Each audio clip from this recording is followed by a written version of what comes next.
4 PM news network में दोस्तों आपका स्वागत है। मैं हूं आपके साथ Rashid Zaheer. Pakistan United states UNO की सिक्योरिटी काउंसिल का अध्यक्ष बन गया। काफी चर्चा है। जिस देश को साइड लाइन करने की कोशिश की जा रही थी और एक भारी भरकम डेलीगेशन तमाम विपक्ष के नेताओं के अंदर छांट छांट कर इकट्ठा करके दुनिया के कई मुल्कों में भेजा गया था, सबकी मेहनतें खराब हो गई। मोदी जी 5 देशों की यात्रा पर निकल गए। जब तक मेरी खबर आप सुनेंगे निकल चुके होंगे शायद। लगभग 80 या 90 मुल्कों की वो यात्रा कर चुके हैं। गलबैया मिलते हैं, कभी कभी किसी छोटे मोटे देश का सर्वोच्च सम्मान भी उनको मिलता है। लेकिन अंतर्राष्ट्रीय जगत में हमारे पासपोर्ट के हालात खराब हैं। कल ही आई ये रिपोर्ट, और पाकिस्तान के थोड़े बेहतर हो गए। हालांकि फर्क तो कुछ नहीं पड़ेगा।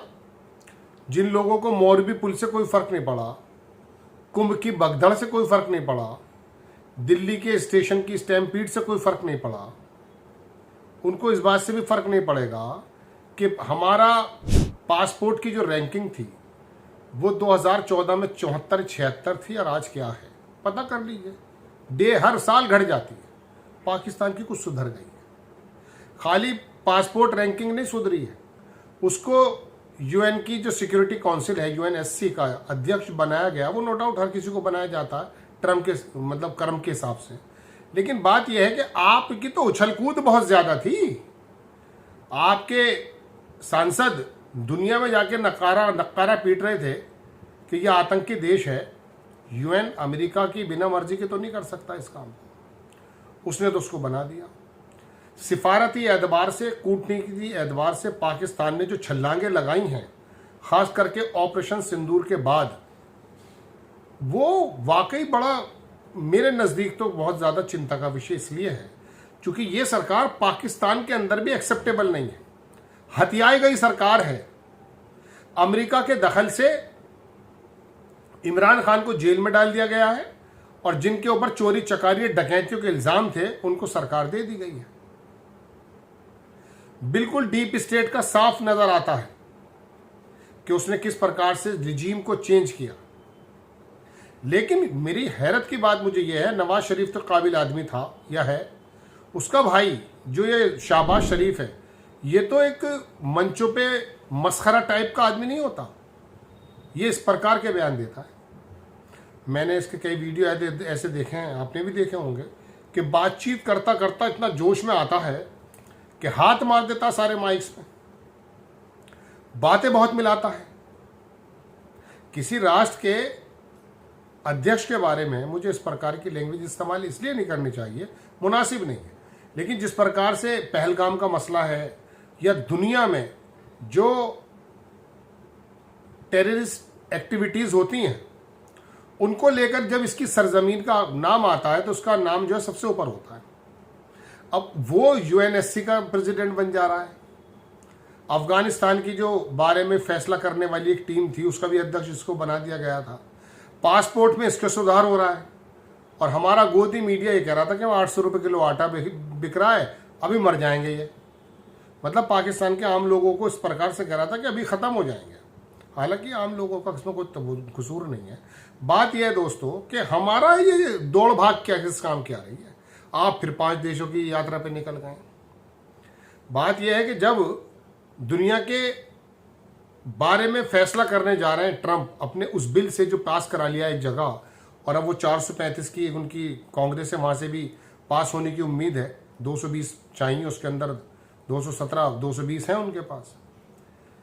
तो बात यह है कि वो बिल जिसका विरोध एलन मस्क अमेरिका में कर रहा है, जो 7 जुलाई या 9 जुलाई का समय हमें दे दिया गया है हमारे ट्रेड बिल का, इन दोनों को अगर मिलाया जाए तो रिफ्लेक्ट, अब ऐसा नहीं है कि अमेरिका का बिल अमेरिका के लिए है, वो हमारी पूरी दुनिया के लिए कर रहा है। अब चीन के मद्देनजर हमारी तरफ से खबर आई है कि साहब चीन पर आप जितना लगा रहे हैं उससे थोड़ा कम लगा दें, इस तरह की बात है। सिफारती एतबार से मोदी जी की ये जो यात्राएं हैं ये कितनी ज़्यादा कारगर साबित हैं। पैसे की कमी नहीं है हमारे पास, आप जाइए खूब अपना शौक पूरा कीजिए। लेकिन आपकी इतनी यात्राओं से कूटनीतिक एतबार से हमने कौन सी जगह पाई है, बात है ये। मेरे मन में ये सवाल उठा कि मैं सवाल रेस करूं कि आप ये बताइए कि आपने इतनी यात्राएं कर ली हैं, अभी क्रोएशिया गए थे, क्या मिला जी हमें वहाँ? बताइए। सिर्फ ये मिला कि भारत का पहला प्रधानमंत्री क्रोएशिया की सरजमीन पे पहुंचा है। तो ये वाले जो रिकॉर्ड आप बना रहे हैं, इससे मुझे क्या फ़ायदा है? एज ए भारतीय आप मेरी खबर सुन रहे हैं, आपको क्या फ़ायदा है? साइप्रस भी गए थे, क्या फ़ायदा हुआ है? पाकिस्तान, चीन, ये जब अपनी मीटिंग्स कर रहे हैं, उसका कुछ रिजल्ट निकल कर आ रहा है अंतर्राष्ट्रीय जगत पे। हमारी तो दौड़ भाग चल रही है। अभी गए थे वो तमाम जो डेलीगेशन है, गाना बजाना करके वापस आ गए। मुझे तो पता नहीं चला क्या चीज़ मिली। कोई राष्ट्र का सेना राष्ट्र अध्यक्ष, प्रधानमंत्री, राष्ट्रपति नहीं मिला। अरे कोई एमपी नहीं मिला भाई मौजूदा सरकार का। एक अमेरिका में सुना थरूर साहब से कोई जेडी वेंस की शायद मुलाकात हुई, इसके अलावा कोई नाम नहीं मालूम कौन कौन गया है। भाई यात्रा करा दी आपने, लाखों करोड़ों रुपए हमारे खर्च करा दिए। हासिल तो होता, आप खर्च कीजिए, चलिए आप 10-10 लाख रुपए का सूट पहनते हैं, आप ये भी खर्च कर लो, लेकिन पता तो चले कि आपकी यात्राओं से मिल क्या रहा है। देश में उस समय आप यात्रा करने निकल रहे हैं, चलिए ब्राजील की ब्रिक्स की यात्रा थी, ये नामिबिया क्यों जा रहे हैं? वहां से फिर शेयर लाने हैं क्या? घाना, पता तो चले ना भाई। हमारे जो हैं कोई सौदे हो, कोई ऐसा मामला हो, पता चले, हमें बताएं। बस ये नंबर लिखाना कि दुनिया में मनमोहन सिंह भी बहुत यात्राएं करते थे, इतनी तो यात्रा नहीं करते थे जितनी आप कर गए। अमेरिका तो 10 बार चले गए आप। दोस्तों बात यह है कि जो घुमा चौकड़ी हो रही है ना, इसके बारे में आपको चिंता करने की ज़रूरत है।